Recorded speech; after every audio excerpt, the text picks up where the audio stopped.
Ook in Friesland wordt stilstaan bij de grote tsunami in Zuidoost-Azië.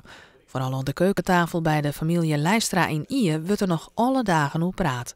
De broeren Jan en Jochem gongen Cienierlien naar het rampgebied om te helpen. Together met haar skwanszoon Sujan Singaraja. De beelden op de televisie van de grote ravage en de verhalen over de honderdduizenden dieren die in haar besluiten om de handen uit de mouwen te steken. Achterna dan is dat van het wie zijn we van we gaan heen. En 2 dagen later zijn we dus even door een vlaggenbal. En ze gingen net met lege handen die kant op. In Ieën en omjouwing werd gauw een inzamelactie opzet. Toen kregen we heel veel ondersteuning van vrienden en familieleden en kennissen. En zo dachten we, nou, dan moeten we toch zelf gaan daar persoonlijk gaan overhandigen, die spullen. Zo is het gegaan. Met het vliegtuig gingen ze naar het rampgebied. Na een lange reis kwamen ze aan in het zuidoosten van Sri Lanka, in een grote ravage.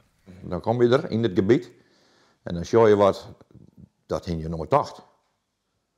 Dan denk je, leven, wat is dit hier? Dit is net bad. Dit maakt je wij gelukkig net mee. Maar als je ziet hoeveel mensen er om kan zijn en hoeveel het er verwoest is. Onvoorstelbaar. Ja, dat is heel heftig om te zien. Je zou ook wel mensen kan lezen die het dus net overleven gaan. Dat is een hele ingreep. Met hulp van de lokale bevolking hebben de Leistra's en Singaraja een soort dwang in. Ze hebben ze net alleen nog het maaibrochte geword uitdeeld, maar hebben ze ook opleidingen regelijk in voor weesbaan.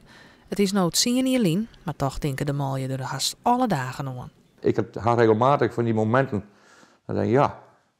En aan de televisie hoorde daar wat ik dan besteedt vooral deze tijd nog weer. Hè? En dan, dat wil ik beslist net missen. Dat wil ik hem wel zien, want ik heb dat de zelf best, hè, na die tijd. Dus ja.